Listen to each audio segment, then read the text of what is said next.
So I'm steady sending the link out to people. Okay, good evening, everyone. My name is Miriam Kareem, and I am excited and honored to welcome you all to today's leadership call.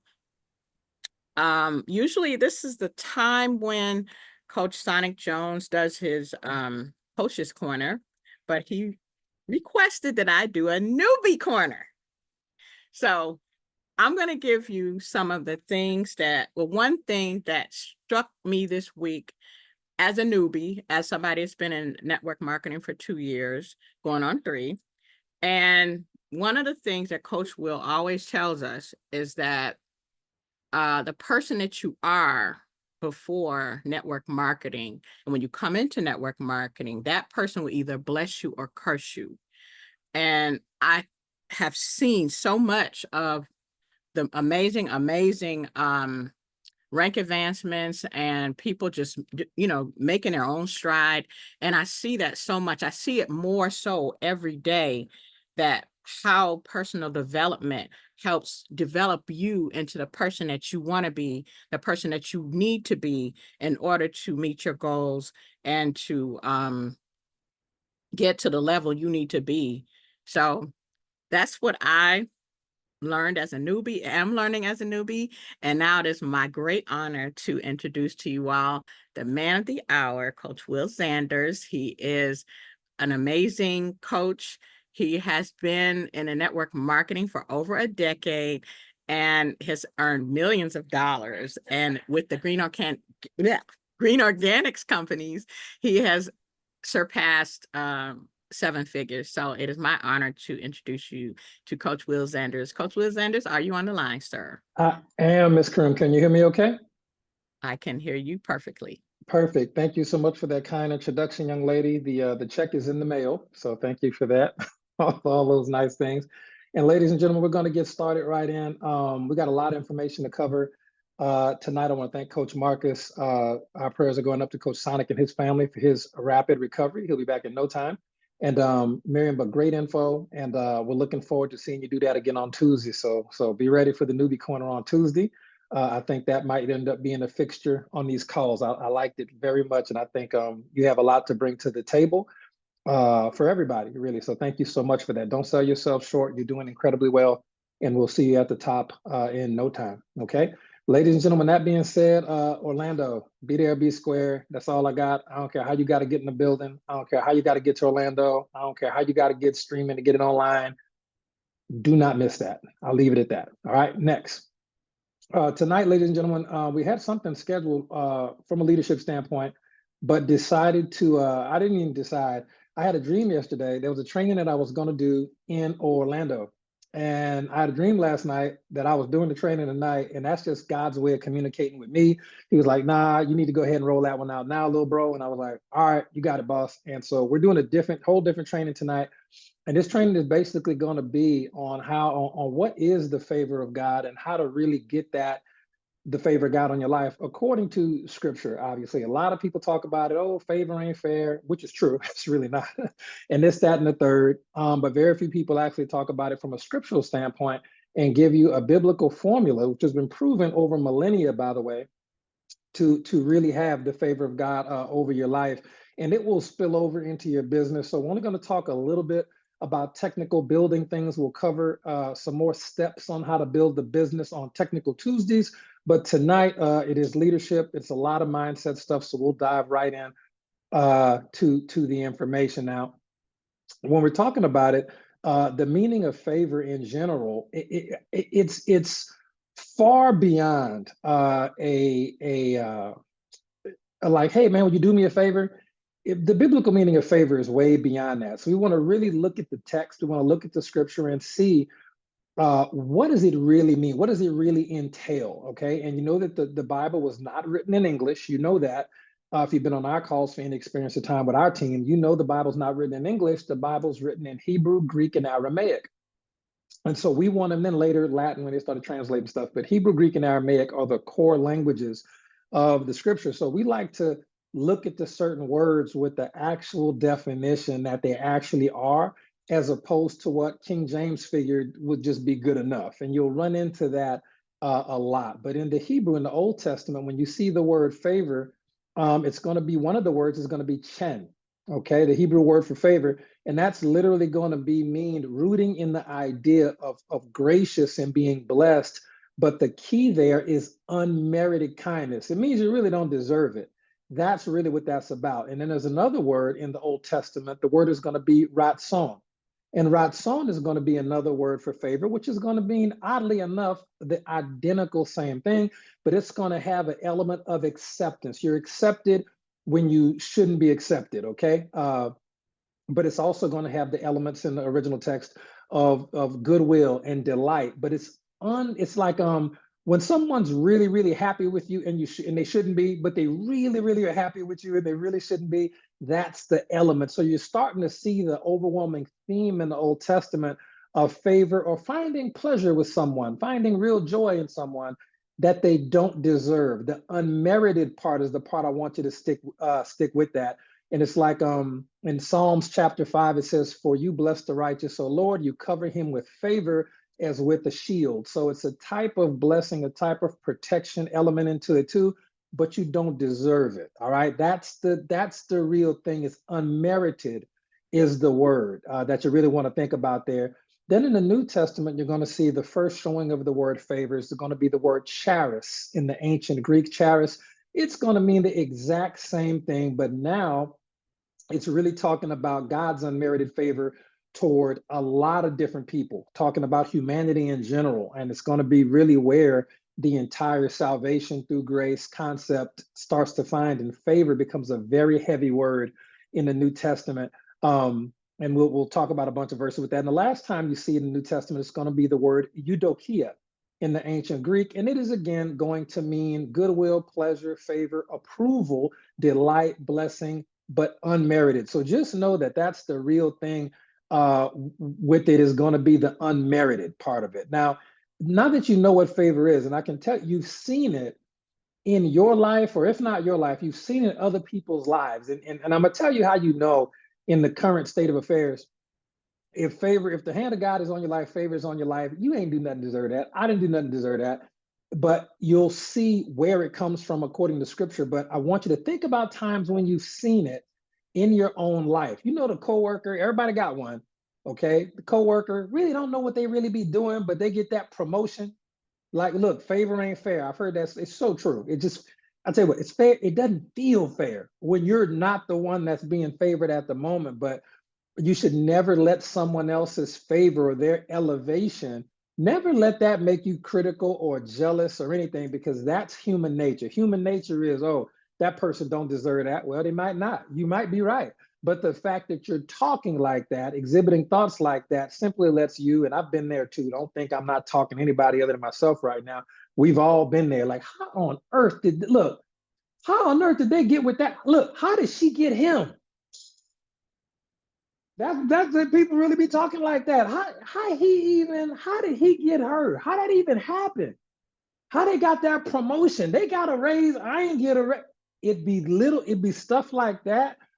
And you're not the person dishing out the favor. So you can't really, how that person rank advance, they just got it. How they just turn on the Jets? They didn't even come to the last event. How they doing trainings and they already done got favor? How?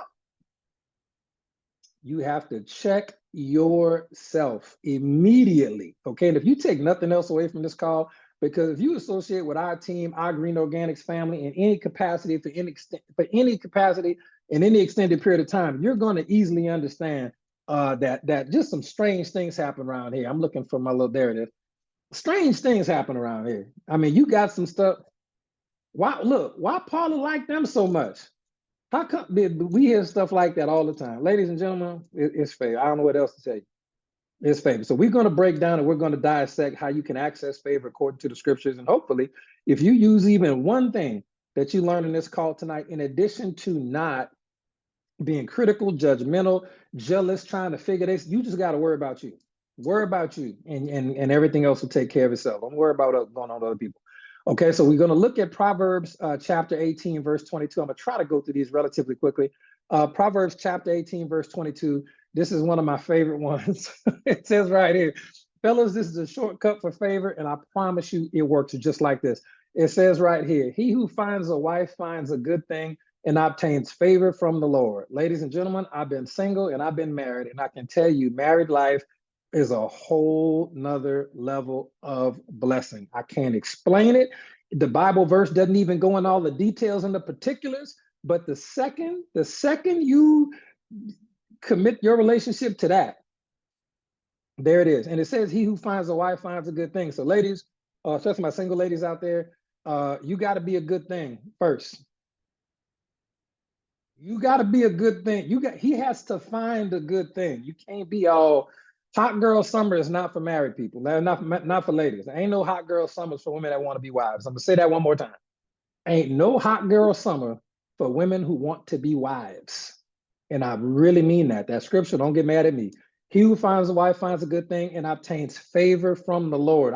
There was immediate. The second it happened, the stories I could tell you. All right. Next up, Proverbs 12, chapter 2 says, a good man, this is an interesting verse, a good man obtains favor from the Lord, but a man of wicked intentions he will condemn. Okay, a good man obtains favor from the Lord. Now, right there, fellas, for us, marriage is the shortcut. I hate to break it to you. That's a biblical shortcut to favor, period. But you have to choose a good woman because you got to choose a good woman, okay? Now it says right here, all right, she said, Megan Good. Yeah, don't let, yeah, stop it. Oh, I wish the chat was, yeah, I can see the chat now. Oh, I wish everybody could see the chat because the chat is hilariously blowing up right now. Can we just make everybody no, all right, don't do that. But next time, all right. Proverbs chapter 12, verse 2, a good man obtains favor from the Lord. Now, in order for that to be understood, we have to define a good man. And whenever possible, we like to actually use the scripture to define the scripture. That eliminates the possibility of human error in interpretation. And that happens all the time. So we want to make sure. So we want to define a good man because a good man will obtain favor from the Lord. Here's one definition of the word good in Proverbs chapter 13, verse 22. It says, a good man leaves an inheritance to his children's children, but the sinner's wealth is laid up for the righteous. Now, we're going to cover the second half of that verse on a wealth class in the future, but let's just focus on the part good. A good man leaves an inheritance to his children's children. So, gentlemen, I hate to break it to you. If you have put yourself in a position to leave wealth to your grandchildren, okay, to leave wealth to your grandchildren, by biblical definition, that is the quality of a good man. Okay, look, Will, I want you right there. Somebody had a big judgmental thing about rich people that they know. Notice that this is Proverbs. This was not a book that was given to the heathen. So yes, you'll see some rich people that we're not talking to them. We're not talking to them. The Bible wasn't, they couldn't even speak Hebrew. They didn't even know the language. They had a whole different language in another part of the world. Okay, so just understand that this is Proverbs. This is a book of wisdom for God's people. So just understand, you starting to try to compare God's stuff for his kids to people that they ain't even affiliated with us like that. So you got to really check yourself. Okay, a good man leaves an inheritance to his children's children. So for God's people, fellas, you're supposed to be at a certain level of wealth accumulated over the course of your life, where you can leave an inheritance to your children's children. Okay, so just understand grandchildren are a thing, and adoption's big in the Bible. Just know that kids adopted, it don't necessarily have to be your bloodline children. Could be some spiritual children of yours, but the bottom line is that is a quality of a good man. And if you've accumulated a certain amount of wealth where you can leave inheritance to the next, not the first generation, the next generation that will in all likelihood outlive you, they should, you qualify as a good man according to scripture. And it says right there in the verse before, you will obtain favor from the Lord. So just understand that sometimes wealth precedes favor.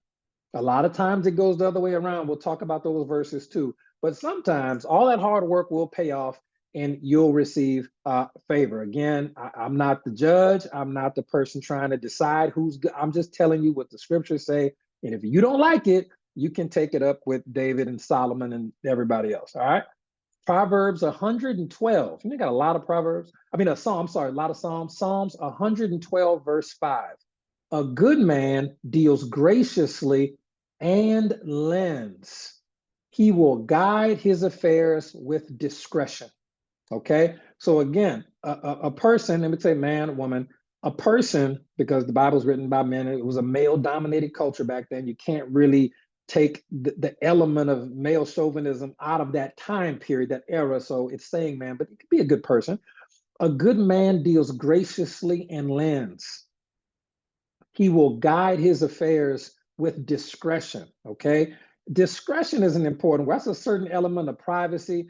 For example, if me and Coach Marcus are talking about business, or you know, Paul and I, Alexandria and I, you know, there's a certain amount of discretion that is just implied in all conversations with people like that. And this is only for people who are dealing graciously, kindly, but they're lenders. Okay. Lenders and not borrowers. So that's why everybody should at least aspire to at some point pay off your car and your house. Why? Because biblically you don't want to be a borrower, and God will empower you if you understand that. Hey, God, look, I just want to be good. Okay, cool. Then you can start to expect things to happen a little bit differently because you're going to lend, not borrow. All right. So just understand that you're going to guide your affairs with discretion. Sometimes you're in your feelings and you want to gossip and do this, that, and the third. That is not good behavior according to the book of Psalms. So just understand it comes back to the lending and the debt-free aspect of being a good man. If you're one of God's kids, you might not be there yet, but inside you need to be there and know that that's where you're going. Debt-free needs to be a goal. That's a biblical concept. These are going to be from typically the King James, but sometimes I got the NIV here too. So I use a couple different translations depending on the verse, just for ease of use. Okay.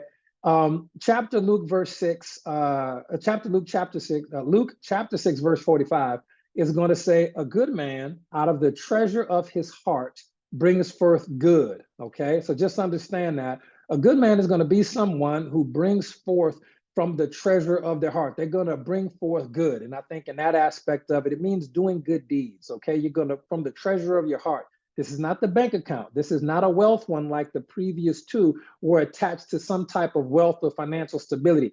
This one is not. And it specifically says that. It says the treasure of his heart. It doesn't say a good man out of his treasure brings good.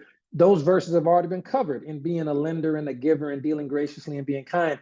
This is going to be for people who may not be at that level yet, but they're going to give out of the treasure of their heart. Okay, so it's from a place of love. So just understand, when you do things out of love, that is something that can bring the favor of God upon your life according to the word.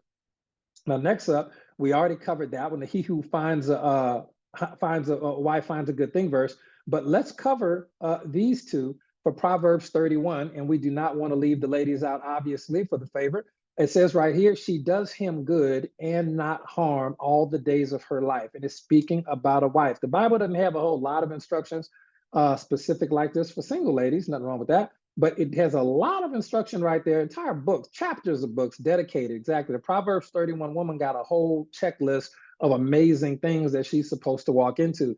And it says she does him good and not harm all the days of her life. Now, that is a very tricky verse. I can only assume how difficult it is for you ladies, mine in particular, to deal with us as guys. We're very difficult creatures to manage and figure out and keep out of trouble like big kids. It's the strangest thing. But it says she does him good and not harm. And they had to put that verse in there because some ladies would be like, well, yeah, I did that and that, and he didn't like none of that, and that was harmful. But look at all the good I do. The Bible had to put an extra verse in there because it knows you ladies, y'all are smart. And it says right there, she does him good and not harm. Got to put that part in there, all the days of her life. Okay, so she had to be good because he who finds a wife finds a good thing. So ladies already had to be good before they ever got married. Biblically speaking, you already had to be good. There had to be some qualities about you that qualified you as good, and you can't do good to people if you don't have that portion of you that's good. So she does him good. She was good before they ever got married. All right. So he understood when he found the good thing and obtained favor. So ladies are typically, especially ladies who want to be wives, it's not everybody, not a big deal there. But the ladies who want that element of relationship, they're typically going to have a certain element of favor on their life prior to that because they're bringing that in, and then God puts it on the marriage. So yeah, ladies, y'all got a tough job there, but we love it and we're grateful. We're grateful. Okay. Now here's one more, and this is a good one. This is going to be from Luke chapter 1, verse 30. This is going to be The angel speaking to Mary. Now, again, Mary was a wife and she was with child, okay? It says right here, do not be afraid, Mary, for you have found favor with God. Mary hadn't done nothing prior to that point that we can biblically really find other than being married and ready to have a baby. And the circumstances of that were real peculiar, especially for old Joseph. There were real peculiar circumstances back then. But he said right there, do not be afraid, for you have found favor with God. So, ladies, y'all got a much easier track. Fellas, we got a bunch of stuff that we can have to do about that. But just understand that is the portion of being good. Those are the biblical definitions of how a person can be good. And we understand that none of us are perfect, although there are biblical verses that tell us to try. And when you're good, you're going to obtain favor. So any one of those verses right there, all of them, you can say, you know what? I'm going to focus on dealing graciously with discretion and lending to people in need, and the favor will come into my life. It's not a selfish thing. It's just you activating these scriptures on your next up. We're going to see another way to obtain favor. Okay, we talked about goodness as being a way to obtain favor. Here's another one, another way to obtain favor over your life, and I promise you it will spill over onto your business. It's going to be Proverbs chapter 8, verse 35. Okay, and that verse is going to say, for whoever finds me finds life and obtains favor from the Lord. And when it says me, if you're looking at the, depending on the translation, it's going to be referring to wisdom. If you read all of Proverbs chapter 8, it's talking about wisdom. And so for whoever finds wisdom finds life and obtains favor from the Lord. And wisdom in that verse is personified as a woman. It says in multiple times in Proverbs that you should seek wisdom as you would seek out a woman. I kid you not. Okay. For whoever finds wisdom finds life and obtains favor from the Lord. Okay. And wisdom is personified as a woman in the Bible. In those verses, wisdom has a personality. And biblically, it says they're personified as a woman. Well, why? Because like a woman, wisdom is good before you ever get around it. Before you ever have a relationship with wisdom, it's already good. Before you ever get married, your wife was already good.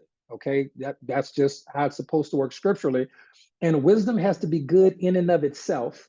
And okay, and you must find it and acquire it as you would a wife. You have to literally seek it out. You have to find it. Use the same word. Whoever finds a wife finds a good thing. Whoever finds wisdom finds life, okay, and obtains favor from the Lord. You're not born with wisdom. You must acquire it, okay? So just understand it. But once you find wisdom, you're going to have favor, okay? And again, it's unmerited, undeserved. Seek the wisdom, okay? So it's not about being good for goodness sake in this particular education. It's about being good because that's a way to activate God's favor on your life. Another way is to be wise to acquire favor, okay?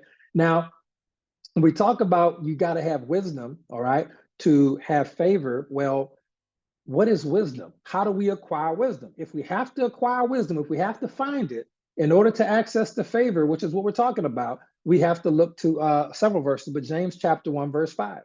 Okay, it's going to say right here, if any of you remember whose James' audience is, he ain't talking to them, he's talking to us, okay?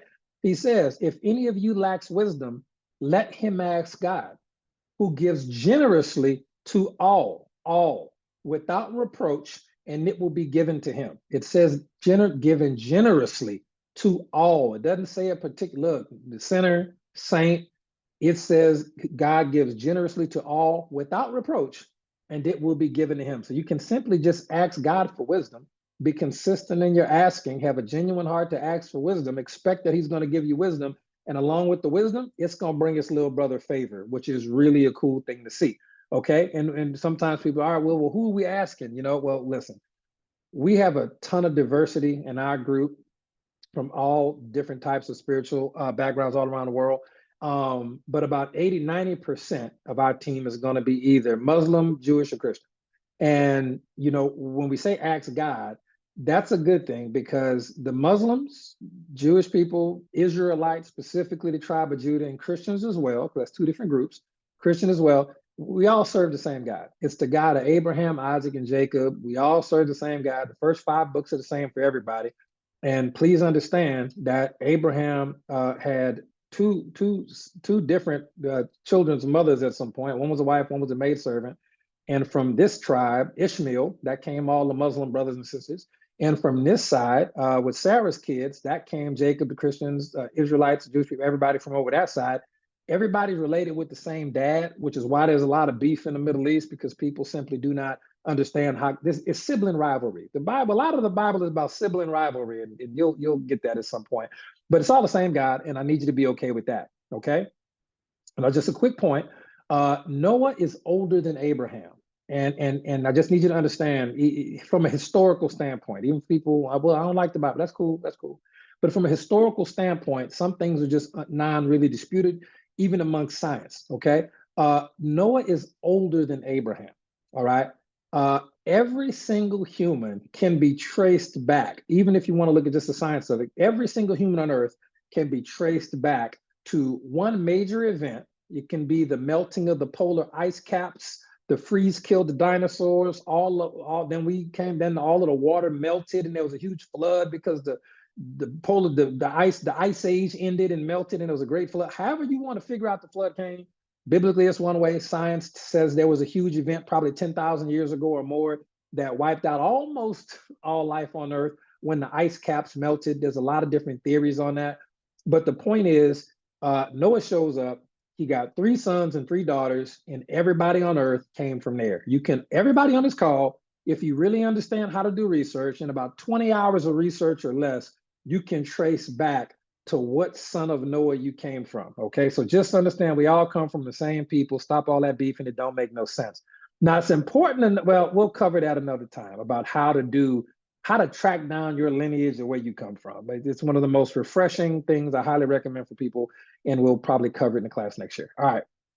Now, society doesn't want you thinking along these lines, like, we all came from the same 3 dudes in some capacity. That's real interesting. And again, when you look at the science of it, it all makes sense. And historically, it all makes sense with who moved here and who moved where. And they're different color because they had to be in the sun in this part. So we got a lot more melanin than the other group moved over here, went to Europe, wasn't a lot of sun, and they didn't have a lot of pigment over there because they didn't need pigment. It's a lot. It makes so much sense. But let me not get sidetracked. And this stuff is over 10,000 years old, but let's keep it moving. Okay. Let's keep it moving. I say, nope, looking for that. All right, here we go. Back to it. All right. Proverbs chapter 9, verse 10. Forgive my tangent. I get passionate about this stuff. Y'all know that. Proverbs chapter 9, verse 10. The fear of the Lord is the beginning of wisdom, and the knowledge of the Holy One is insight. And again, if you've been around classes any period of time, you know that sometimes the word Lord on an esoteric level can mean law. You need to understand the law of mentalism, the law of mind. That's a law that the Hebrews picked up when they were in Egypt. And they took a lot of amazing mental teaching and education from their time in Egypt and brought that over into the promised land. So you see a lot of ancient Kemetic traditions from Memphis, not Memphis, Tennessee, but Memphis, Egypt area of the world. You see a ton of Egyptian wisdom, knowledge from that part of Africa that carries over into the Bible because they learned a lot when they were there. And then they took it over and helped build the promised land with that. So Psalms chapter 111, verse 10, again, the fear of the Lord is the beginning of wisdom, and all those who practice it have a good understanding. And not only do they have the good understanding, they have wisdom, and wisdom is always going to bring its little brother favor to the party. So just understand why we're talking about wisdom. Let's do 1 or 2 more. Proverbs chapter 2, this is going to be verses 2 through 6. Make your ear attentive to wisdom and incline your heart to understanding. And then toward the end of that section of verses, once you make your ear attentive to wisdom, it is going to say, for the Lord gives wisdom, from his mouth come knowledge and understanding. And what happens every time you see wisdom present?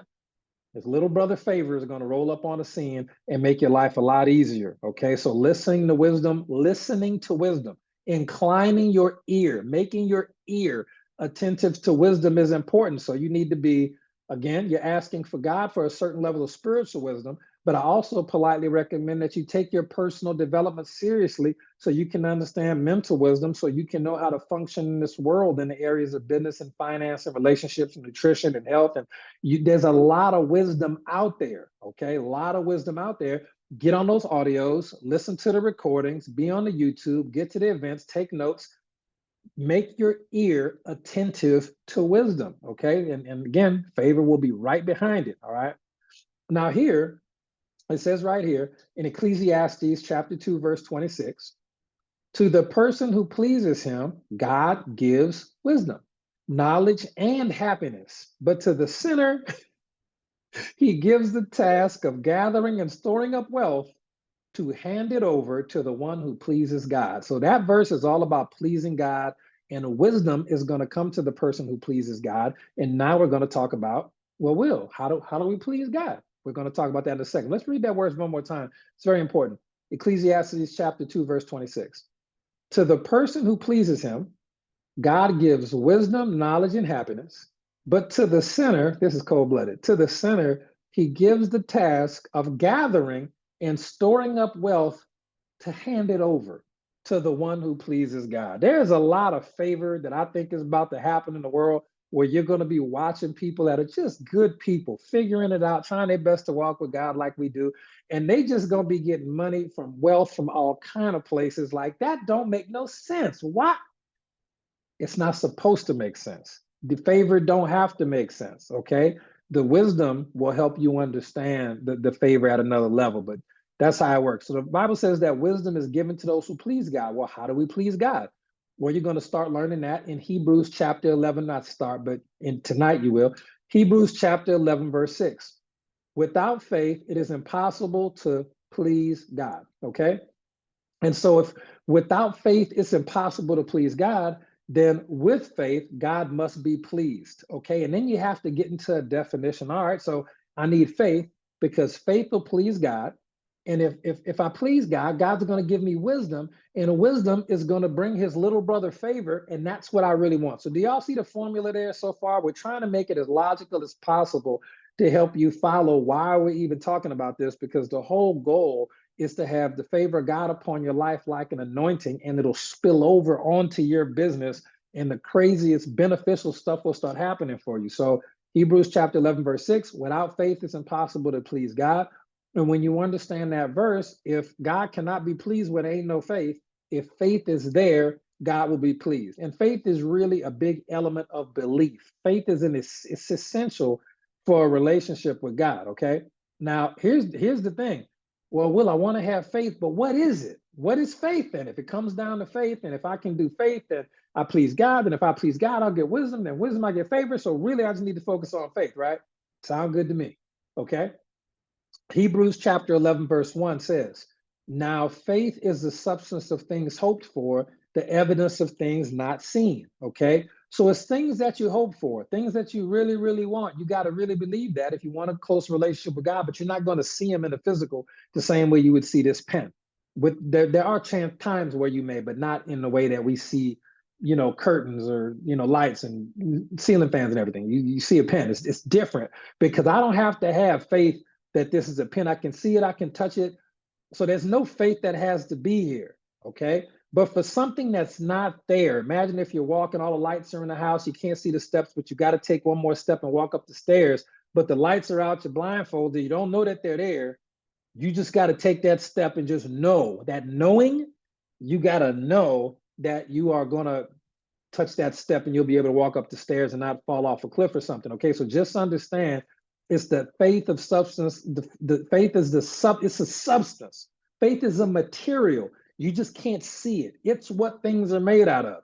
Faith is the substance, okay, of things hoped for, the evidence. Evidence is a thing, like you can put a tag on this is evidence. This is exhibit A. I'm going to put this in evidence, okay? It's the evidence of things you don't see. So it's a huge belief thing there, okay? So just understand that's what it is.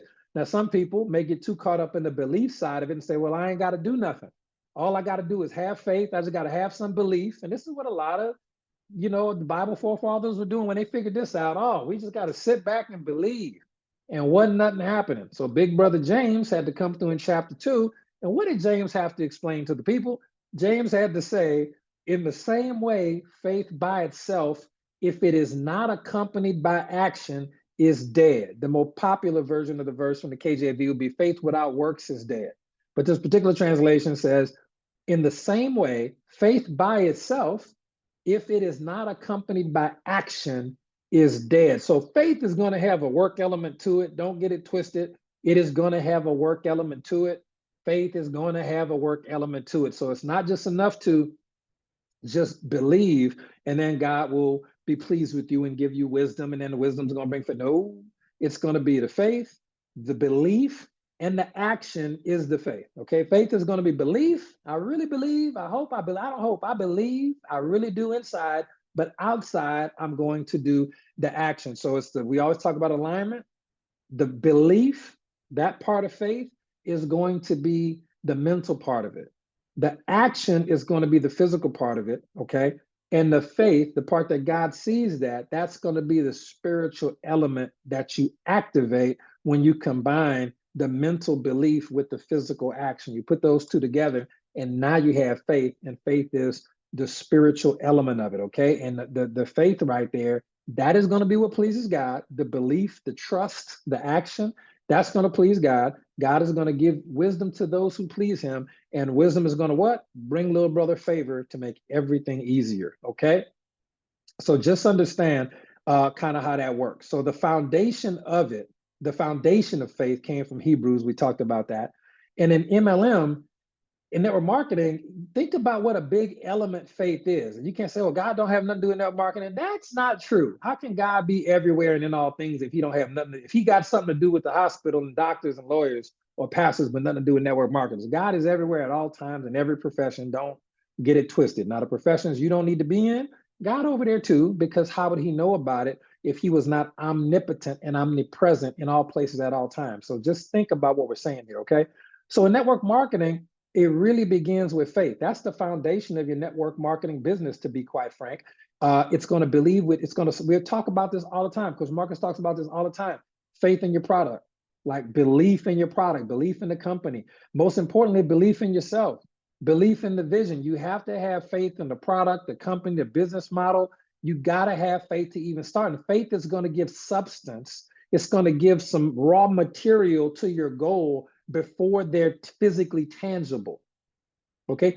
Everything you see is just like frozen thought and belief that it could be, and faith is going to give substance to the things in your top 20 reasons why list before you can physically touch it, okay? Without faith, you're just going through the motions. You're doubting every step. It's never going to work for you. If it do work, that's luck, and luck is a biblical concept too. Solomon talked about that. Luck is a thing, but at time and chance, okay, that's a thing. Solomon talked about it. But if you, without faith, you're just going through the motions, any success you have will be just luck, and that won't last. So just understand that. You got to have faith, all right? The second thing about it is we got the foundation of faith is being that type of belief and trust and belief in the product, belief in everything. But faith is also going to require action. We talked about that. Faith without works is dead. And in network marketing, in order to really activate your faith, to bring it to life, you have to actually put in the work. I hate to break it to you. You do have to put in the work. You got to talk to people. You got to share your products. You got to follow up with prospects. You got to teach your team if you have anything worth teaching, or plug them into stuff. Or faith without consistent daily actions will never produce results. Biblically speaking, it can't. The faith is dead. True faith is alive and active, and it's going to, that belief will move you to take bold steps, even if you can't really see the outcome like talking about, okay? Now, when you combine that belief and trust, okay, with action, you're pleasing God by default, and that's how you create, okay, the faith. I'm gonna say it again. When you combine belief and that trust, you know, this is gonna work. I just know it will. The trust with action, okay, that's gonna be faith. You're pleasing God by default, and that's how you create the unstoppable door, the unstoppable force where favor comes into your life. So just understand the belief, trust, and taking action is a great formula for that. Now, while you're doing that though, me personally, I would recommend that you remove unrealistic expectations. I'm making 20 million tomorrow. All right, yes, all things are possible for them who believe, but at the same time though, removing unrealistic expectations is important because you really, in your heart of hearts, may not believe that you're going to make 20 million tomorrow. I just, you know, Work with what you can believe in. And then as the Bible says, you'll move from faith to faith. You'll be able to increase your belief. When you get that small win, you get that $500 banner, and then 1,000, I promise you, the $2,500 banner is going to be easier than the $500 banner was, because your belief is there now. Okay? Celebrate those small victories. They're very, very, very important. And that shift is going to lead to wisdom, because as you take action, you're going to know what works and what doesn't. You're going to start learning discernment at a different level, the physical discernment, and then the spiritual discernment will come as a gift later.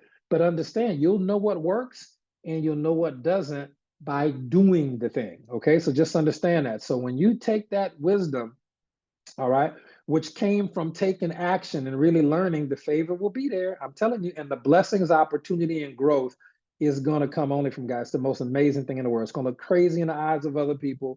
They're going to be jealous. They're going to be gossiping, hating, negative reports. They might be flat out attacked. It won't matter. God never said weapons wouldn't form. He simply said they would not prosper. Okay. So faith, this is practical application time for the call. Faith is going to be for you to set your vision and make your list of your 10 to 20 reasons why, highlight your top 4 with the progress tracker we gave you on last week's call. In fact, I need to post, I think it was Beth Miller made a really cool tracker for everything we talked about on the last call. I need to post that with her permission.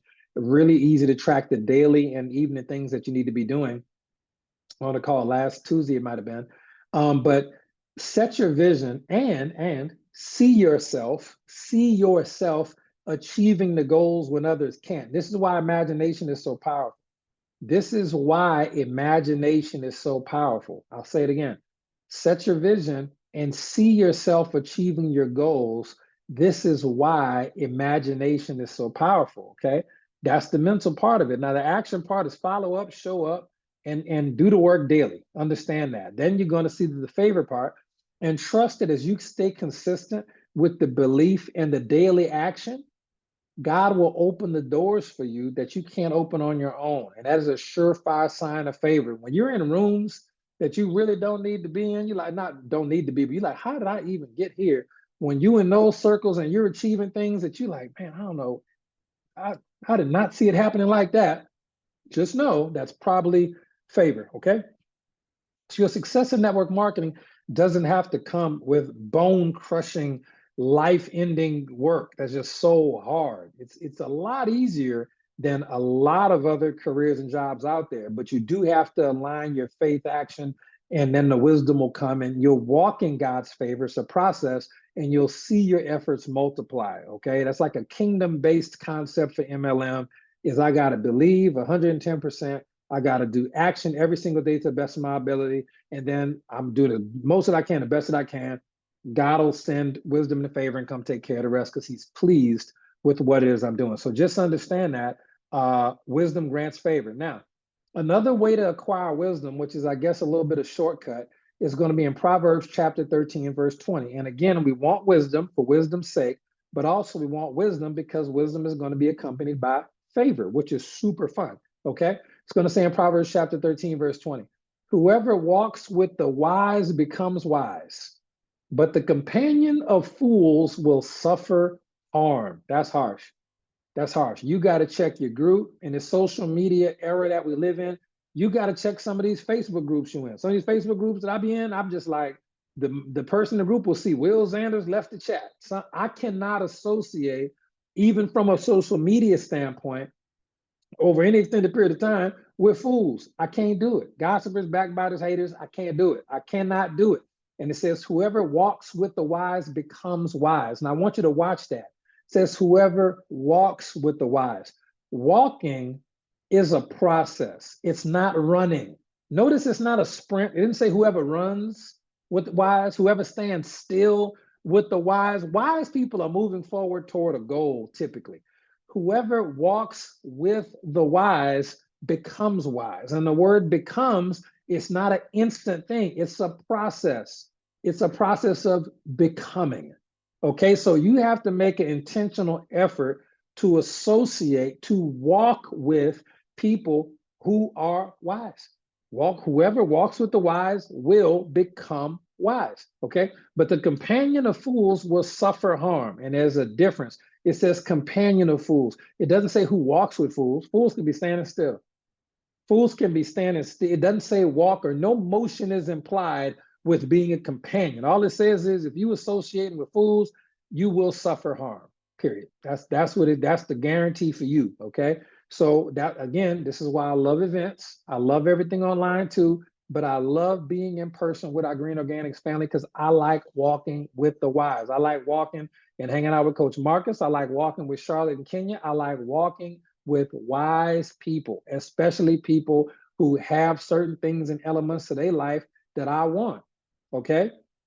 If I had to walk with Coach Marcus is happily married. I had to walk with Coach Charlotte. She's happily married. I had to hang out with Kenya and Corey. They're happily married. It was a certain amount of walking, a certain amount of association, and hanging out with Jessica Hill. Okay, I'm not sure. Why do people call me when they know I'm on a Zoom? That's no good. So you're going to start to just take on characteristics of the people you associate with, especially in person. I feel like it's that way online too, but online wasn't in the Bible, so I can't really guarantee that. But I know in person is a thing, which is why events like Orlando are so important. It's no coincidence that Seymour and Kenya and Charlotte and all these individuals just started hitting diamond right around that time from event to event. And now we got Roz showed up. I think Tamika showed up. Corey, I know got a couple other diamonds just popped up. Katrina King, can't forget Katrina King. Look, just popped up diamond. Like, where's it? Coming right out of nowhere. And if you're one of those people who may not be diamond, it's totally okay because rank's a rank, but we're building a business here. But understand, you have to watch that type of behavior and be like, some people are going to see that one or two ways. How did they do that so fast? They must did something crazy. Somebody must did it for them. Somebody must. See, all that, look, you questioning and you jealous over the favor that other people have over their life, and you don't need to do that. You don't need to do that. You just need to focus on you. If you want it, go get it and hang out with them. Don't be fake about it either, all right? Or hang out with some other diamonds. But again, that's the osmosis. Osmosis is a biblical concept. Whoever walks with the wise walks with the wise. Now, this next one is very, very important, especially for people who are wise, especially people who have the favor on your life. This is very important. It's Proverbs 11, chapter 11, verse 2. It says, when pride comes, then comes disgrace. But with the humble is wisdom. Okay, now we're going to unpack this one because this is important. It says, when pride comes, then comes disgrace. So they don't come together. Pride comes first. Then disgrace comes after a person's proud. But with the humble is wisdom. Ain't no wisdom comes. Notice what it says right there. With the humble is wisdom. Wisdom is instantly there. It didn't say walk in there. It didn't say when pride comes, then comes disgrace, like disgrace don't come later. It didn't say with the humble, then be humble, then wisdom comes. It says with the humble is wisdom. There's a certain amount of wisdom in humility. Okay, and humble people will have the favor of God on their life, and they're very quiet about it. They just keep winning, and they don't never hype it up. But here's the point, because some people it's a tie. You got people that are proud, and they're proud in a good way.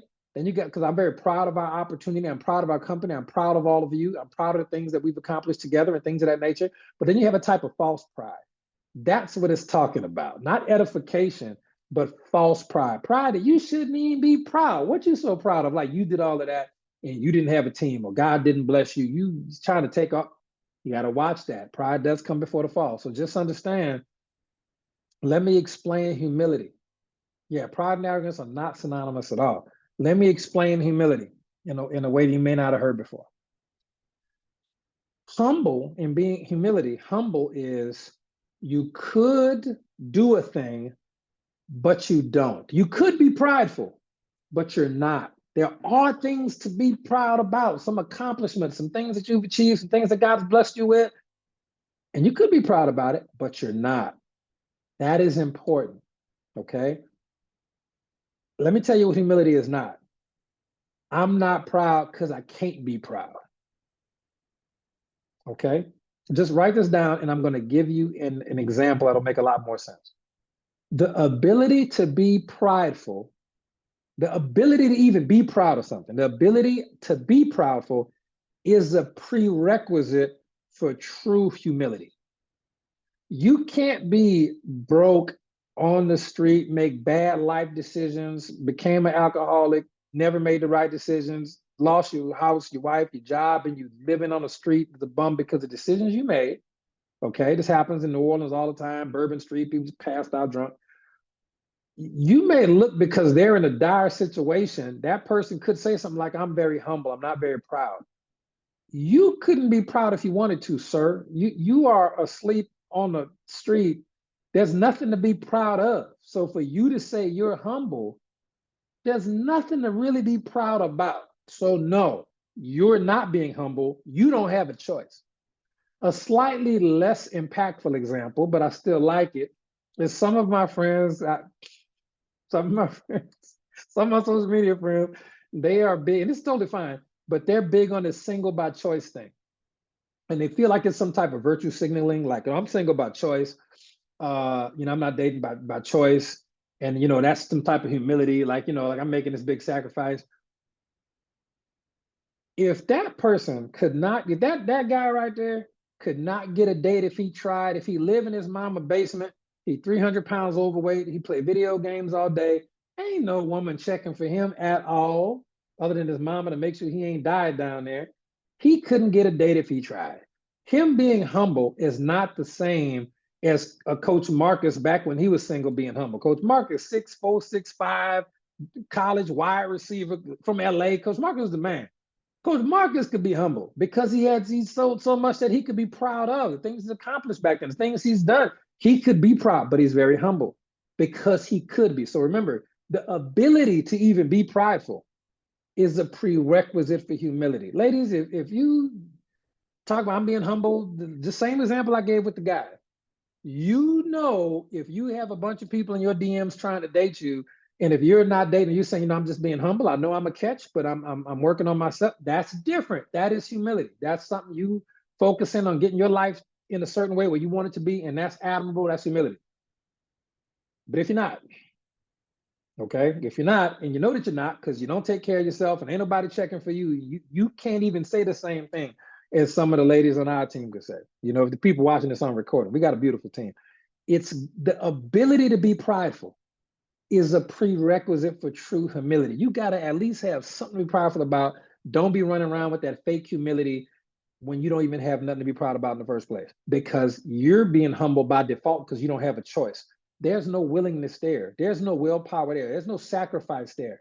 But if you're a person who could be proud of some things and you're humble, you are literally not taking attention that you could be getting. That is humility. Okay, put a 1 in the chat if that makes sense.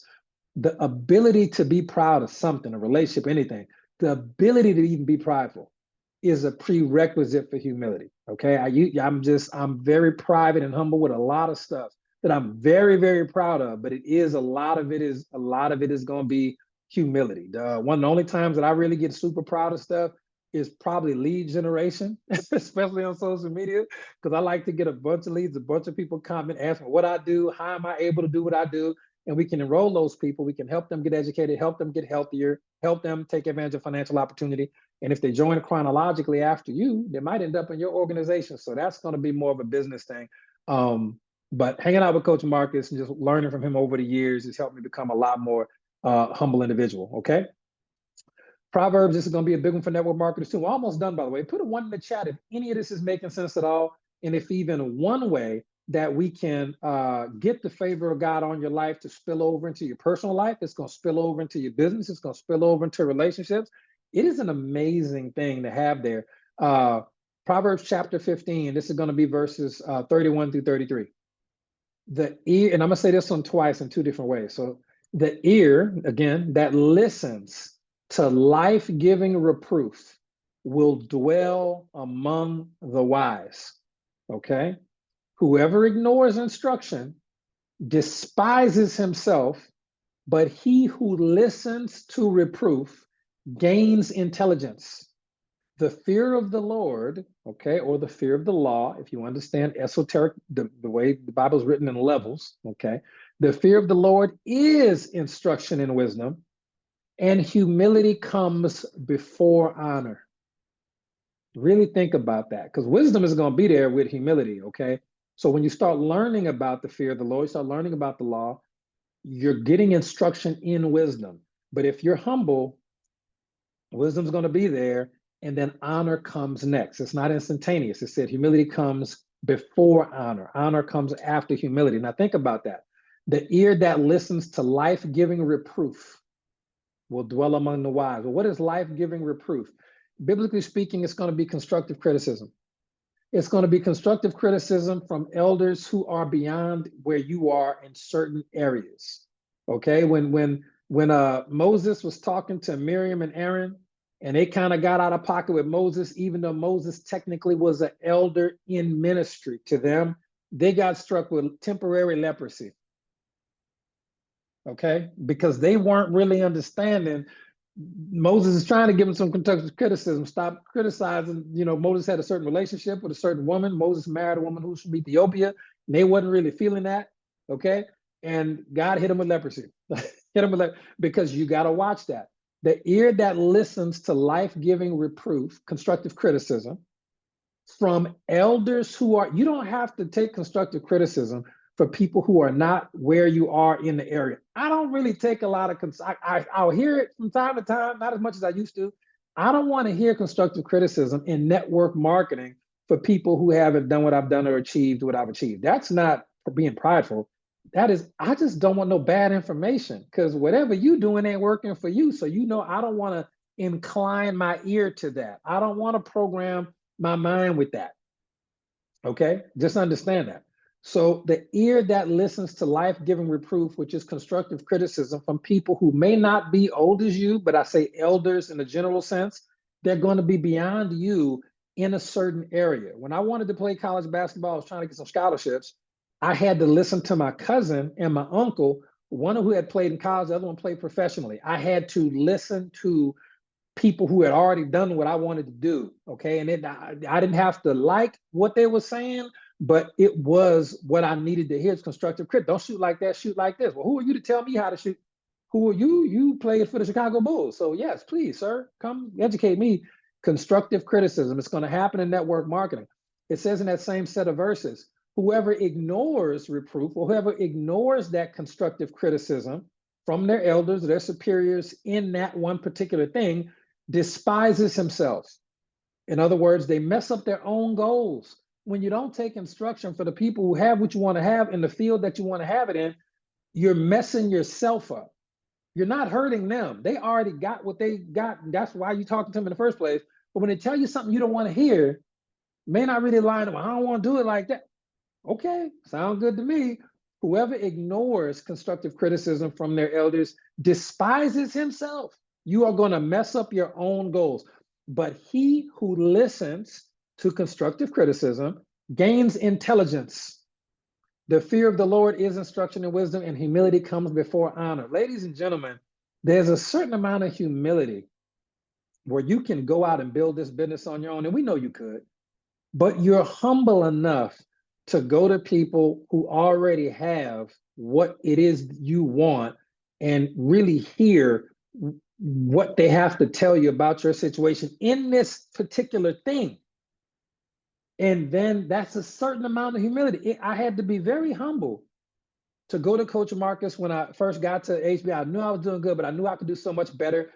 I think it was Coach Kim was the first six-figure earner. I think Coach Marcus was number 2, second six-figure earner in the history of Ovation. Way before me, way before Coach Steph was all. It was Kim, then Coach Marcus. And I was like, I really had, look, what tell me how it worked for you. And he was like, I talked to this many people. This how I did it. Will, you're not doing near enough on social media. You don't even have a social media presence. I'm like, oh man, I immediately went out and took classes on social media. And now I have a really big social media presence. I didn't have that before Coach Marcus told me, man, look, I'm a coach on social media. I got this. I did all these lives to get all these leads and things like that. I'm like, all right, cool. And for people who remember when I first started, I did not do zero on social media. I didn't have no presence at all on social media when I first. I didn't think it was necessary. I like talking to people in person. That's what I like to do. But guess what? Coach Marcus had made more than me. He made more than 4 or 5 million in network marketing. He had more than me in lifetime commissions. made more than me at HBN, was in my upline, kept coach me. And you got to be humble, because I came in, I was the number one earner where I came from. Where I came from, not where I'm at. So yeah, sometimes you do have to be humble, and it'll fast track your success. And trust me, he would have known if I was trying to just be selfish, just trying to pick his, I hate that word. Let me just pick your brain. I hate that. He would have immediately known. He's such a discerning individual. If I was going to be around, loyal to the company, or I was just out for me. Teach me. Let me see what I can get from you. He knew it where it wasn't it. He knew I just wanted to be better and help people. I'm gonna be helped. When I help enough people, I'm gonna be fine. And he knew that. And it worked out really, really well. And Paul is no different. They're both very, very discerning. So at the end of the day, you got to be a student before you're a teacher. The humility will come before the honor. I did not have 6 figures before I had to really humble myself and learn from people who were past me in certain areas. I didn't have no magazine covers. I didn't have some interviews I had, but a lot of I didn't at that particular point in time. A lot was not done until humble came first, honor came second. Kid you not. Bible works just like that.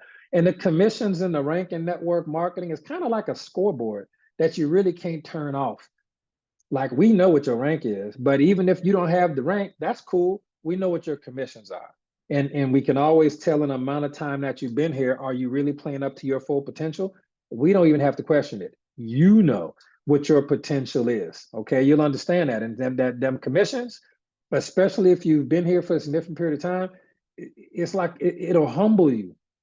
It'll humble you, especially if you know you're not putting the work in, or you need to tweak some things and pivot, or if your personal development is lacking, but your skills are there, because the personal development with all the gossip in it and this and that, all the type of stuff that you just have to learn how to navigate in the industry, that'll hold you back. All right, let me wrap this up, because it is not, I'm sorry, we pass on time. I hope this information has been valuable to you. Here's another one, and we'll close out with this particular section. This is probably the most important part. So it is being recorded. We'll have it up on YouTube. If you got to go, that's okay. But for the one in the chat, if you're going to stick around with us for the end, put a one in the chat and let me see if we're going to stick around with us for this last part. Because we about to, this is probably my favorite. I can't find my favorite. Okay, we're going to go with Psalms chapter 5, verse 12. And it's going to say right here, for you, O Lord, will bless the righteous. That's fun. With favor you will, not might, with favor you will surround him as with a shield.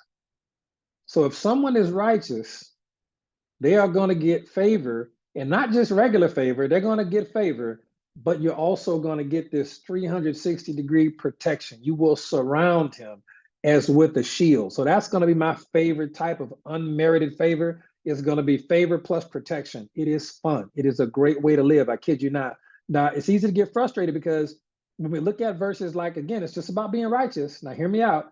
Here's chapter 64, verse 6, because whenever we see something like that, well, we're not going to use the Merriam-Webster's the man-human definition for righteous. For you, O Lord, will bless the righteous. With favor, you will surround them as with a shield. Because from a righteous standpoint, that's based on society, what society thinks is right. And that may not always be righteous. So we like to, whenever possible, use the scripture to interpret the scripture.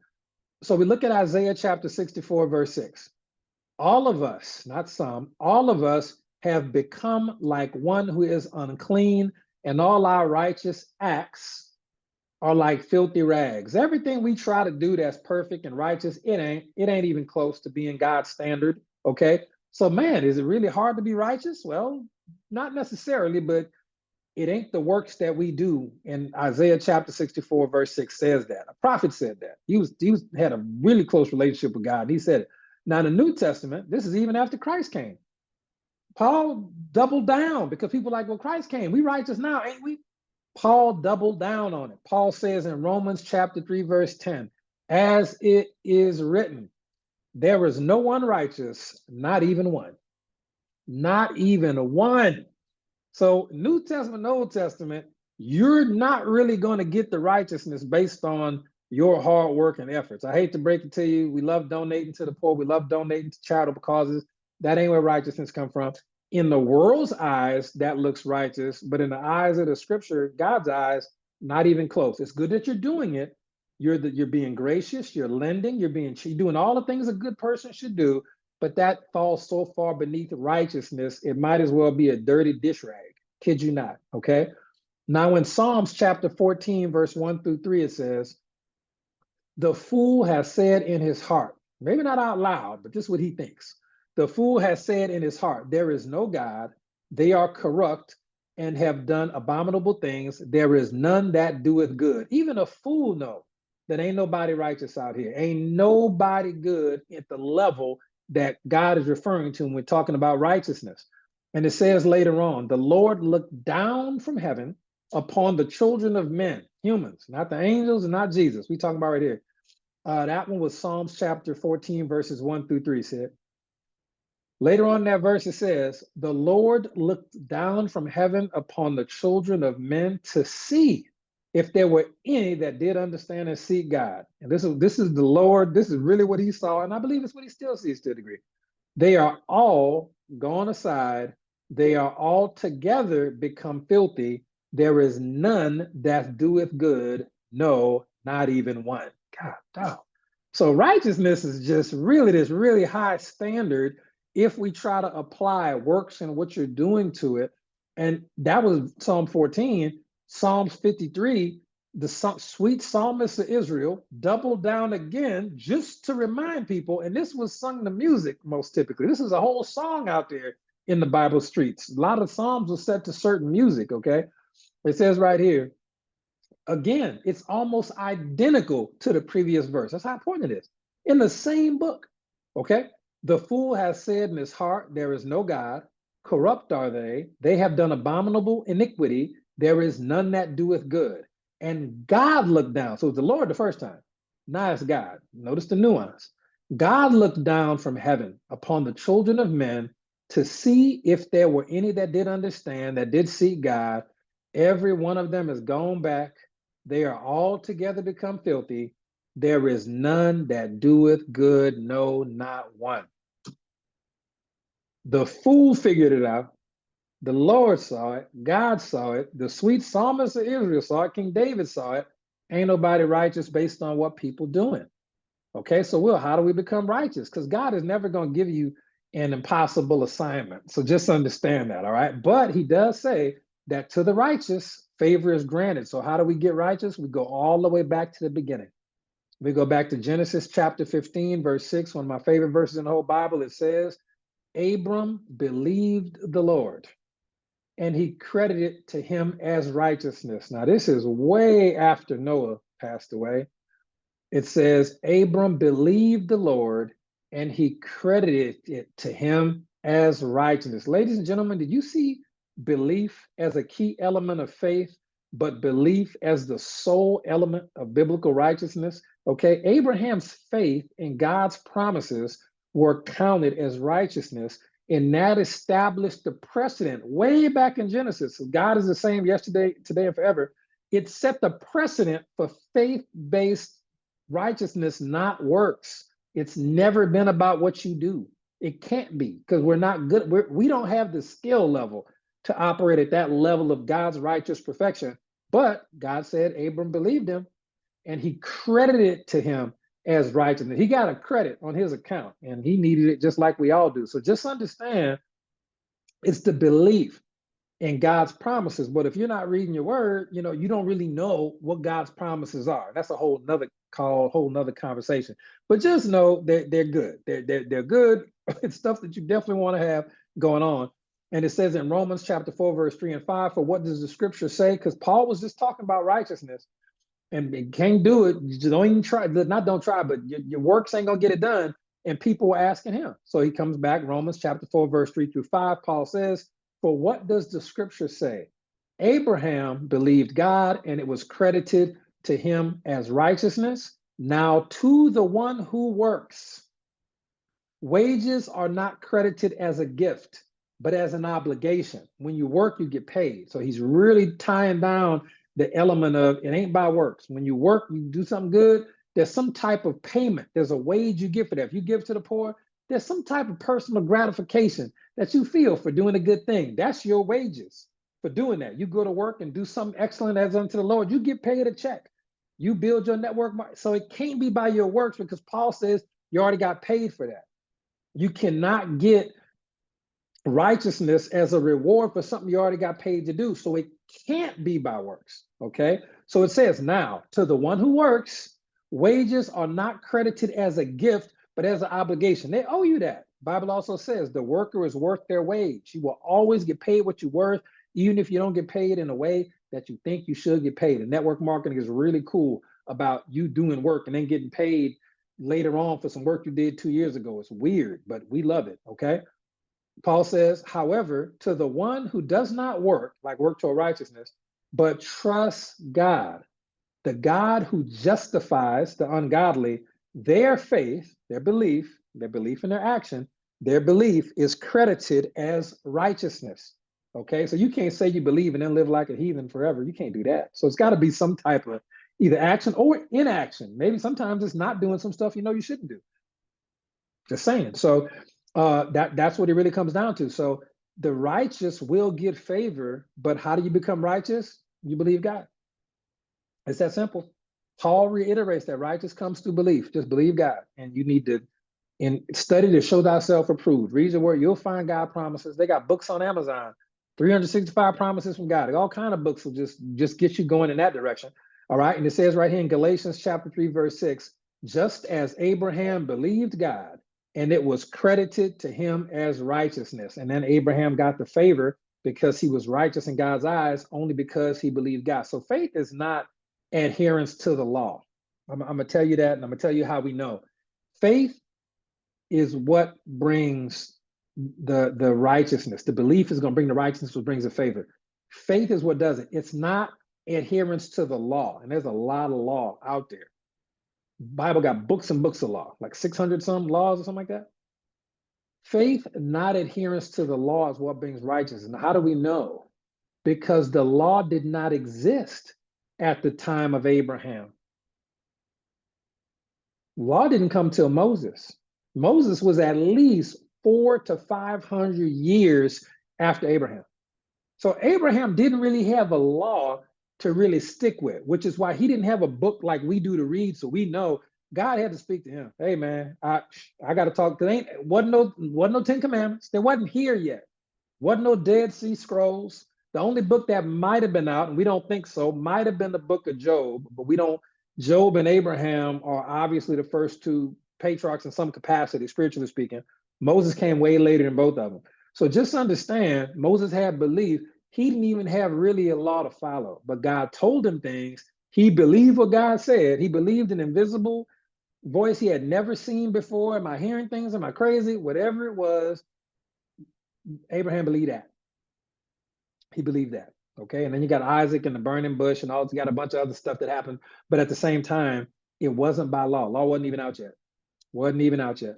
All right. So that ain't going to be it. So we're here as a result of favor. Everybody on earth right now is here as a result of favor. How do we know? From Genesis chapter 6, verse 8, it says, But Noah found favor in the eyes of the Lord. And we know that Noah, his 3 sons and 3 wives populated the whole earth. God was about to wipe them all out. It could be the Ice Age flood. It could be the Black Sea deluge. It could be the Mesopotamian floods that flooded half the world at the same time. It could be any one of those type events that you want to historically go to. Pick one. Doesn't matter to me. Bible says a flood. It was one of them. It says right here, we're here as a result of favor because Noah found favor in the eyes of the Lord. Now, how did Noah find favor? Because Noah was not a perfect man. In fact, Noah, it says in Genesis chapter 9, verse 20, it's the first instance ever recorded of somebody being a drunk ever. Okay, it says right here, Noah, a man of the soil, okay, a man of the soil, wasn't a very spiritual man at this time. Now, mind you, this was after the flood. So there's nobody left on earth. It's him, his wife, they 3 sons, and they 3 daughters. And it probably was very depressing if you put yourself in the context of what does it look like after you've been in the boat for this long and you got to start over civilization. That probably was pretty depressing, to be honest. But it says right here, Noah, a man of the soil, proceeded to plant a vineyard. When he drank some of its wine, he became drunk and lay down naked inside his tent. You know, when you drink too much, you get hot. I mean, anybody ever drank, be honest out there, anybody ever drank a little too much, you get hot, temperature, sweating. Wasn't no AC back then. Wasn't no electricity back then. We don't know what time of year it was. So he got hot, got naked, and passed out. He went to sleep. Kid you not. I'm just telling you. So Noah was the first drunk ever in the Bible, first instance of drunkenness ever. Okay, so just understand. So how did he get favor? All right, says right here. But Noah found favor in the eyes of the Lord. This is the account of Noah and his family. Noah was a righteous man. We see that word righteous again. Was he? Was he righteous? He believed God. So yes, he was righteous. Again, because God told him what was going to happen. He told him, look, flood, boat, whole deal. Here's the dimensions. Here's the blueprint. Get to work. He was righteous because he said, oh, flood coming? I believe you. He believed the promises of God. Boom, righteous. So it says right there, but Noah found favor in the eyes of the Lord. This is the account of Noah and his family. Noah was a righteous man. So he believed God, because that's the definition of righteousness. He was blameless among the people of his time, and he walked faithfully with God. Now, here's the thing. Righteous was just about belief. Done. I already got that squared away. He walked faithfully with God. We know that that's a process, and that was relatively easy for Noah to do because everything God said had happened. So he walked with God till the end because God said the flood coming, and everything God said was true. So he walked faithfully with God. He was full of faith and belief even after the earlier belief he had, because he saw everything God said would happen, then his family survived as a result of it. I just want to focus very quick on that middle part. Blameless among the people of his time. It didn't say blameless. Didn't say blameless. Ain't nobody scot-free. Didn't say blameless. It said blameless amongst the people of his time. And that is a very strange statement, because that's one of the it happens more than once, but it's one of the times in the Bible where the Bible authors are, speaking what God's telling them to say. But blameless among the people of his time means that Moses wasn't a perfect person, not by works. We already know that. But the people he was living around was so wild, he chose to be different and not like them. So he wasn't perfect. Moses probably partying, getting drunk, doing whatever. We get it. He already knew how to make wine. So apparently this was not a new skill he acquired. All right. He planted a vineyard not for food, but to drink. But he wasn't bad as them.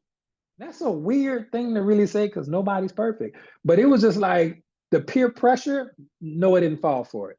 He was blameless, not in total.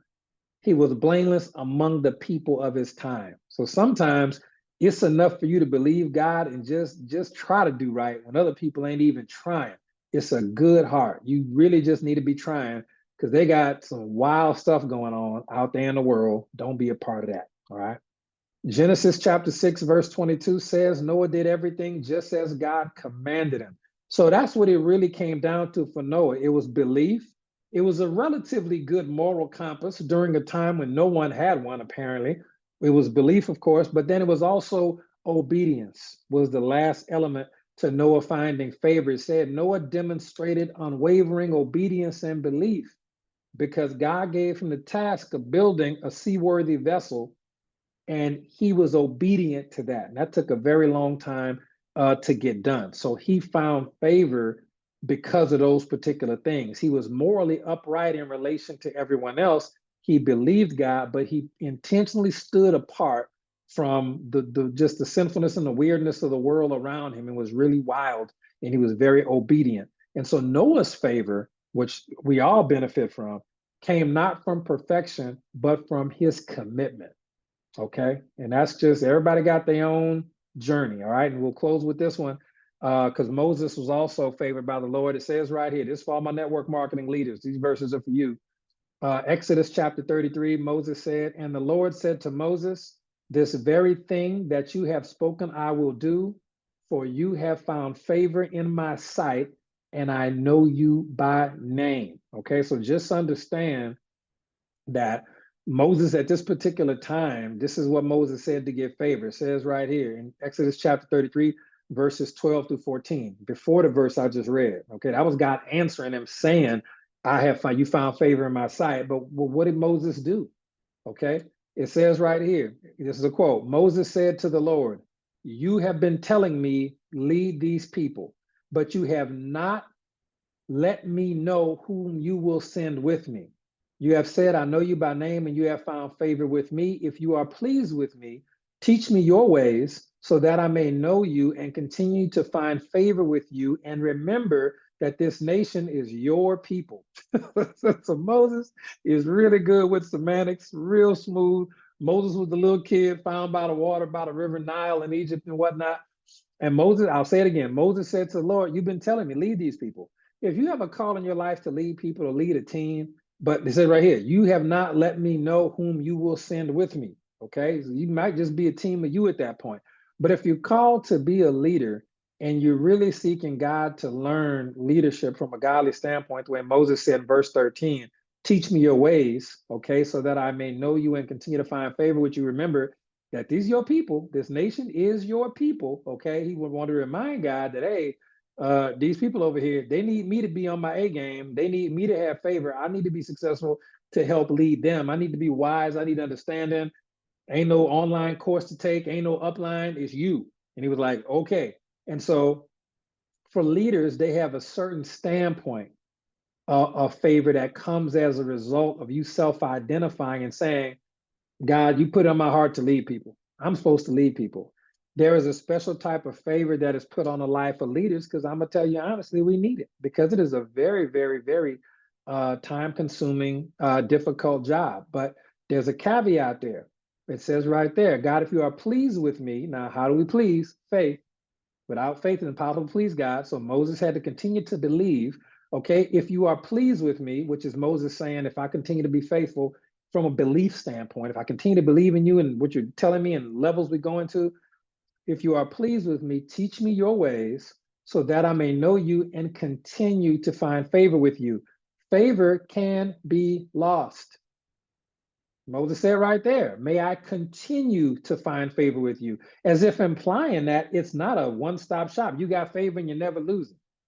That's not how it works. Not how it works, okay? When your belief starts falling off, all right, the favor will in all likelihood be like, oh, you're not pleasing God. God can't put favor on stuff that don't please him. The belief ain't there, all right? So just understand, that's not my words, that's from the word. It says, if you are pleased with me, teach me your ways so that I may know you and continue to find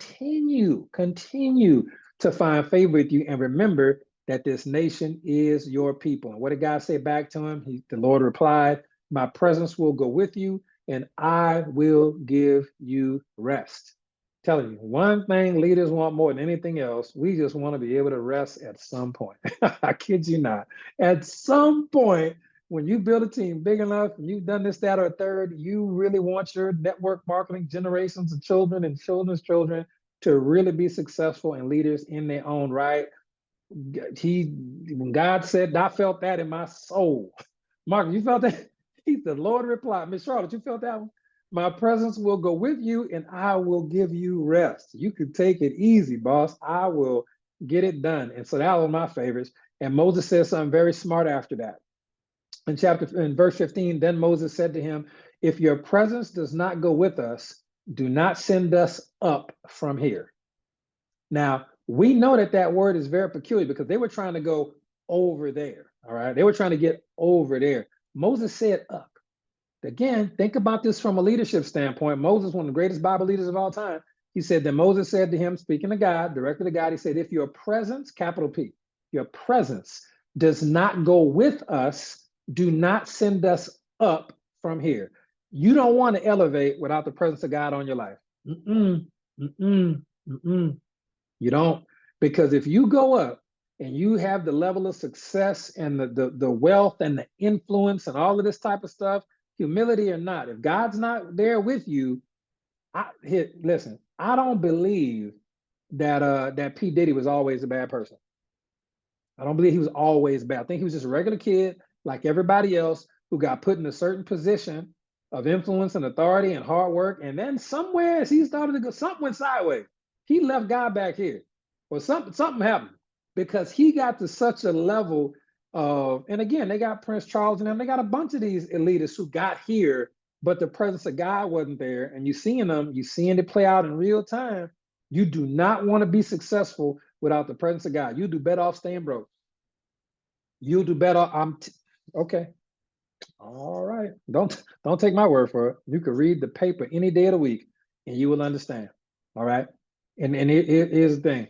Verse 16, because this is so far. I love doing this stuff, by the way. Verse 16 says right here, how will anyone know? This is Moses. How will anyone know that he's talking to God. How will anyone know that you are pleased with me and your people unless you go with us? How will anybody know? What else will distinguish me and your people? This is still Moses talking to God. What else will distinguish me and your people from all the other people on the face of the earth? We'll close it out with network marketing. That's a Noah type play if I've ever seen one. Noah says, how will we be distinguished from everybody else? Ladies and gentlemen, you want to be a leader of the line of Noah and you want to have that success and you want God to go with you and have the favor of God in your life, you got to be different than the way everybody else do it. I hate to tell you. And we talk about it in network marketing, but it's hard to hear. It's that constructive criticism, especially in network marketing. You have to be different. What is going to distinguish? I know our trainings are different. I know our events are different. I know our products are different. I know everything that we're doing is different, but you got to be different from the way everybody else does it. People don't have no brand loyalty in network marketing these days. You got people loving to death. They don't even want their name on a leaderboard. They don't want to be affiliated with the company. It's the strangest thing. It's cool, but we would love to. I'm proud of what we have. And in network marketing, it's not a bad thing. It's everybody's building a brand of me. Ain't no brand loyalty out here. They're all building a brand, and they're not having certain levels of success. This is across the industry. It's no one thing. It's across the industry. And then you also see in industry, people jumping from company to company to company every 3 to 6 months. Today, it's going to be the Bitcoin MLM. Tomorrow, it's going to be a health and wellness MLM. 6 months from now, it's the gas additive. Look, bump card going to come back. Some digital stuff will come back a year from now, a year from then. It's going to be some more weight loss tea. Different. It's going to be, that's how everybody do it. And people can't distinguish you from anybody else in the network marketing space. You're not a Noah type leader because people can't tell you apart from everybody else. And I don't mean you, obviously, but people, you know how the industry is. People jump from company to company to company. They always blame the company, blame the upline, blame this, don't want to put in the work.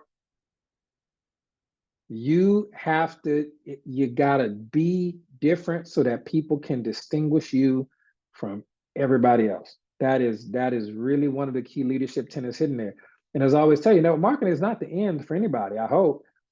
It's the beginning. It's really a starting block. It's a stable foundation for you to have improved relationships, improved health and income, a lot of income, because it'll give you the stability and free time to pursue your passions.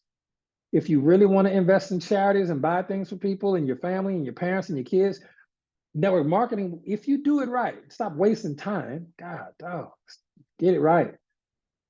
It's a starting block. It's a foundation, a launch pad. Thank you. That gives you the financial stability. It frees up at least 40 to 60 hours of your week because you don't need a job. And it's going to give you the free time to pursue your passions. It could be spoiling your family. It could be spoiling your team, doing events. It could be traveling. It could be throwing axes, learning how to play piano. It could be spending homeschooling your kids. It can be buying luxury cars. It could be whatever it is. Network marketing can do that. I can't study the word at the level I studied the word for hours and hours and fly by because I just have so much fun doing it, praying for revelation about things. I couldn't even do that if I had a job. Jobs will keep me away from God's purpose for my life. I can't let that happen. That's crazy. All right. And the last verse we'll cover tonight. And the Lord said to Moses, I will do the very thing you have asked because I am pleased with you and I know you by name. So it gives an element of personal relationship, but it says right there, I will do exactly what you asked because I'm pleased with you. And how do we please God? It's the element of faith. It's the element of belief in God's promises, okay? And that's how it works. And Moses understood that. All right. So your foundation is faith, ladies and gentlemen. You got to believe in your products. You got to believe in yourself. You got to believe in the promises of God for your life. The wisdom will show up, and wisdom's always going to bring his little brother favor all the time. Okay. And that's going to come from, you can even get favor from attending events, walking with the wise, listening to calls and things like that will all get you the wisdom as well. Or you can skip all of that. I don't want to go to events. That's fine. That's totally fine. It says right there. In James 5, if any of you lacks wisdom, let him ask God. Just go straight to God. Now, his word has other ways you can do it too. And I like to stack the deck in my favor. So if there's 6 ways to get wisdom, I want to operate in at least 5 or 6 of them. I want to go to events. I want to pray about it, get married, and everything else that's going to give me with it. I want all that. I want all the good things and all the favor. I want all the types of favor I could possibly have. Period. Point blank and end the story. Okay. So hopefully that made sense, ladies and gentlemen. We're not going to go, not going to dive deep in anything past that. Really went long on the call tonight. I apologize for that. But it was on my heart to do it. I had a dream about it. God was like, hey, you got to do it. And so hopefully this will bless at least one person on and help you have a better understanding, a better revelation of the things that you're doing in your life that are right, the things that you might need to tweak a little bit. And then if you just walk in that process, and it's unique for everybody, but the word is a good standard for you to follow, God is going to bless you with favor, and it's going to be amazing for your life. I'm telling you, it's going to feel like you ice skating downhill. You can't beat it. You cannot beat it. All right. So we'll see y'all on the next one. Thank y'all so much. And last but not least, ladies and gentlemen, on tomorrow at 8:00 p.m. Central Time, assuming, I don't think we have anything scheduled tomorrow, Coach Marcus, but at 8:00 p.m. Central Time tomorrow in the Green Organics testimonial group, assuming I'm not headbutting with any other, nothing scheduled tomorrow, perfect. 8:00 p.m. Tomorrow in the Green Organics testimonial group, the customer testimonial group, I'm going to be doing a product training. So if you haven't already invited at least 20 or 30 people today to that customer testimonial group, and another 20 or 30 people tomorrow to that customer testimonial group, I'm doing a training tomorrow. And typically how it works when we do a training, anyone who attends that, especially if you have prospects or customers, when they hear our product training, they'll even be in the comments sometimes talking about, I'm ready to buy that right now. And Paula said that we should do more of those because she noticed that when we do the product trainings in the group, there will be literally 40 or more sales directly after the training of one or two particular products. And she'll call the next day, hey, did y'all train on such and such? We just saw a run on that particular product. We saw a whole dozens and dozens of those orders going out at like 9:30 or something. So that's going to be tomorrow in the Green Organics testimonial customer group at 8:00 p.m. Central Time. We'll be doing a product training. Okay. So love y'all. God bless y'all. Thank you so much. I'm sorry we ran long on this one, but I'm glad you got a chance to get the information. And Lord willing, I will see everybody in Orlando. Y'all have a good night. And thank you so much, Miriam and Coach Marcus, for putting this one together.